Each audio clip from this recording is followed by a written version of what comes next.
Ce qu'il faut savoir, c'est que l'arthroscopie de hanche a déjà débuté il y a une vingtaine d'années, mais à l'époque, les techniques étaient encore un petit peu précaires et les gestes étaient compliqués parce qu'on ne connaissait pas parfaitement la pathologie de la hanche, notamment la pathologie du conflit, sur laquelle on a beaucoup appris dans les dernières années.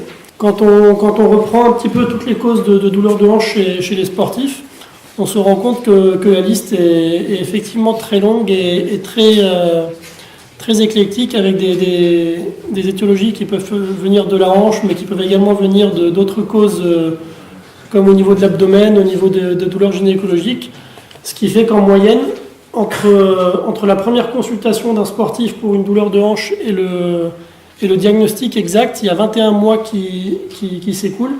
Et en moyenne, les patients consultent jusqu'à 3,3 praticiens avant d'avoir le traitement adapté à leur pathologie, quelle qu'elle soit. La pathologie la plus fréquemment traitée en arthroscopie est le conflit fémoro-acétabulaire.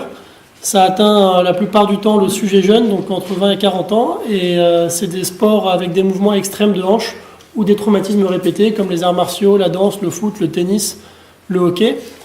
Et donc tout ça, maintenant, avec l'arthroscopie, on arrive à diminuer la morbidité et la mortalité de cette chirurgie en faisant tout par voie endoscopique.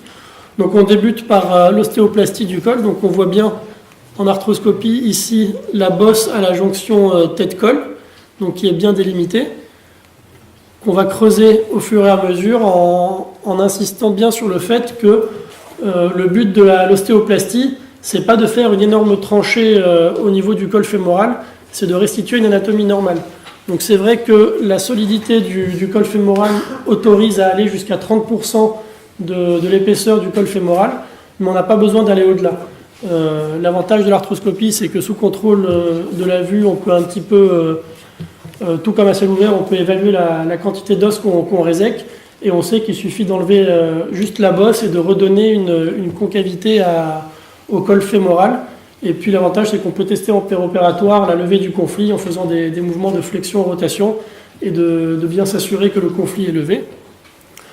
Au niveau des lésions chondrales, avant, la seule façon qu'on avait de les traiter, c'était de réaliser des débridements pour les lésions enclappées et de faire des micro-fractures.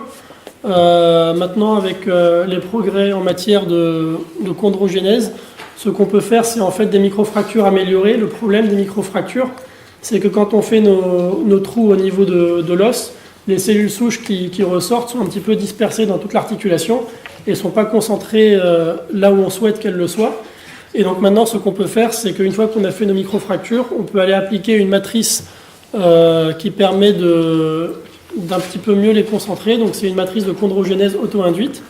Là maintenant, avec ces matrices de chondrogénèse, on sait qu'à 5 ans, l'effet des micro-fractures est stable. Et donc pour l'instant, c'est un petit peu tôt, mais en tout cas, c'est une voie intéressante pour le devenir de ces hanches chez les sujets jeunes qui commencent déjà à avoir des lésions chondrales. Donc ça permettra de retarder le plus possible la pose d'une prothèse de hanche.